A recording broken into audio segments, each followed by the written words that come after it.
These benefits Britain, the welfare state is being cut back like never before. It reminds me of a prison cell, which is like A wing, B wing, C wing. And that makes life even tougher if you've done time behind bars. They're gonna go. I'll get you off on the charge.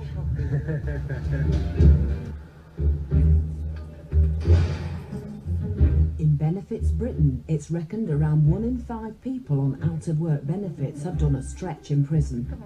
And Simon Rowbotham is one of them. At 39, he's got 113 convictions against his name. And counting. But at least he's not done time for a decade or so. Get a curry. Si's been trying to go straight on benefits, but he's struggling. I'm on EFC at the minute. I have to go to job centre every week. By the time it boils down to it, I end up with about £86 a fortnight to live on. If I didn't have help from my friends and my neighbours, I'd be fucked.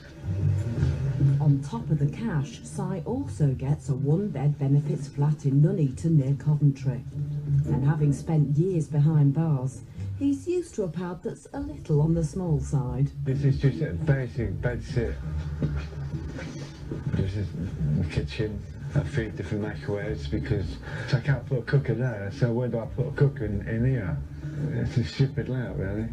Si might be strapped for cash, but he can still afford a few indulgences. There's my bathroom at the minute. There are all the cots on there. I've got about 40 different cots, designer cots. They're all designer cots in there. How'd you get in the bath? I sent my bike out. I have never had a flat. This is my first place, so everything I've got means something to me, and everything's got a place. We've got all jeans I've bought, Levi's, Crosshatch, Valentino, Armani. I just like to collect hats. I suppose that's from being in jail, when you display your toiletries in jail. Even when people ain't got no shampoo left in the bottle, they still fill it with water and put it on the side like they have got shampoo in it. And I suppose that's just the same as like being in prison, taking pride in what I've got. Prison didn't reform me. A good woman reformed me. But despite that good woman, Si is on probation again. At least now he's part of a community that isn't behind bars. I run this block. Nobody steals around here. We look after each other around here. It reminds me of a prison cell too, where I live here. This is like A wing, B wing, C wing, and I've been stuck here 10 years trying to move on. So I'm still stuck in the gutter until I move from here. And career criminal Si Rowbotham is already trying to make up for his past. I've got a person at the flat to let me in because she can't get out of the bed. No work means plenty of free time to help the neighbours, starting with his mate's wife, who gets benefits for her disabilities. You alright, boss? Doing another joke, boss? No. Yeah, I bet. Lying bastard. Hey, Steve. And Sue's my neighbour. She has Parkinson's and she's bedbound. She can't get out of bed and do anything, so she needs help. She does have carers that come 3 times a day, but we're not here to feed her or anything like that. So I just come across basically to help her. You bet all your mouth, Barb? Oh, from this wrong. You didn't even give me one. You won't then. John, moving up the bed, love. Everything. And Si's got conviction number 114, possessing a sledgehammer as an offensive weapon. So this is Oxford Street where the boys walked through into Meadow Court. I'm not sure whether it's this balcony over here or not. It was one of the balconies in this vicinity where they were shouted at.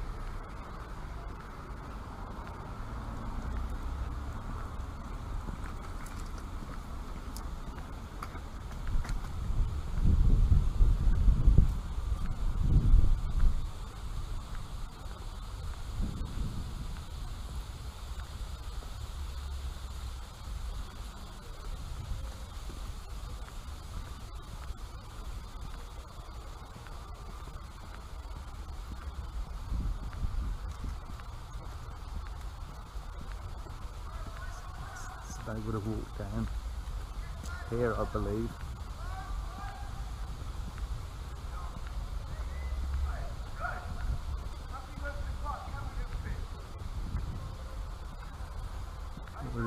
Already been approached by somebody.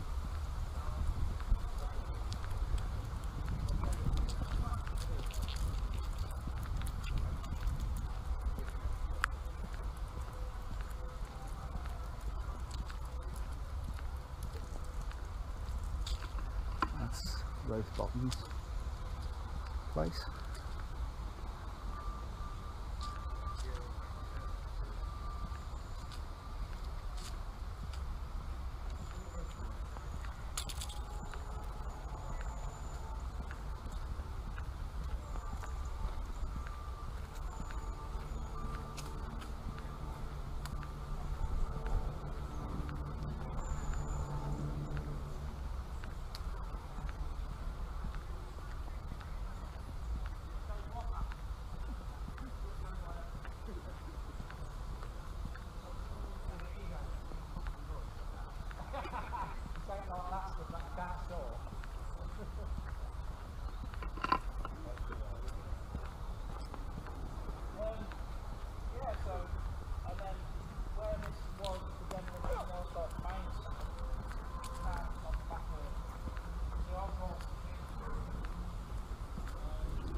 This is how far away they were attacked.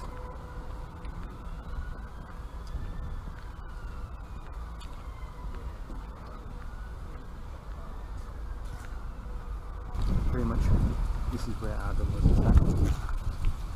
Punched, knocked to the floor by Declan Carlton and stabbed, while at the other side of the street behind me, the white garage is where Craig was being attacked. Morgan had walked back to help Craig and fought Simon off, managed to push Craig forward. Declan and Carlton run across.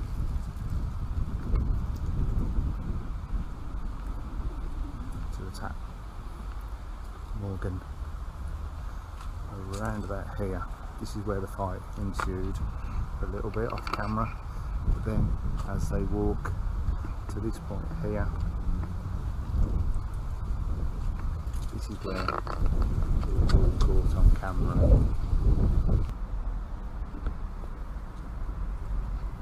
I can just bring you back to what I think is most telling. The only decent camera in this whole place that got them arrested was here on the wall, which has now been stolen. Thieves know exactly where the cameras are. They've stolen it. What does that tell you about what's going on? In court, the judge gave Declan credit for walking away from Morgan. This was the point where Morgan had been stabbed. Declan walks away for 10 or 15 seconds. Count with me. 1, 2, 5, 6, 7. That's the TA centre where the knife was found. Declan obviously threw into the centre. The judge in court gave Declan credit for actually not wanting to kill Morgan because he let him go. I think he was exposing of the evidence. That's where it was found. 5 seconds, 6 seconds, back to Declan, back to Morgan.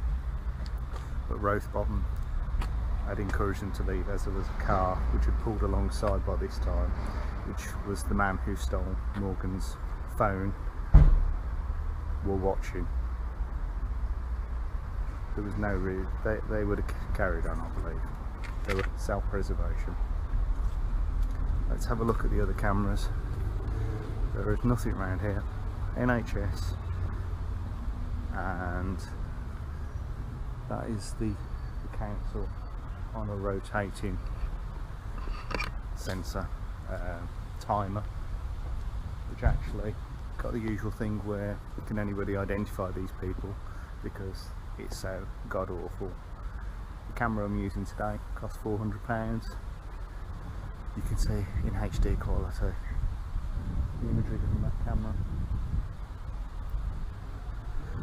Just a waste of time. You can just see the figures, but you can't make out who the people are. What got Morgan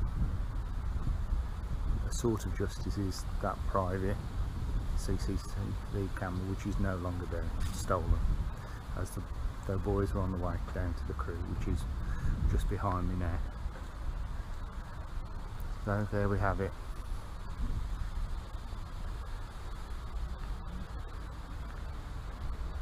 Good to see there's an alcohol restricted zone around here. How about drugs?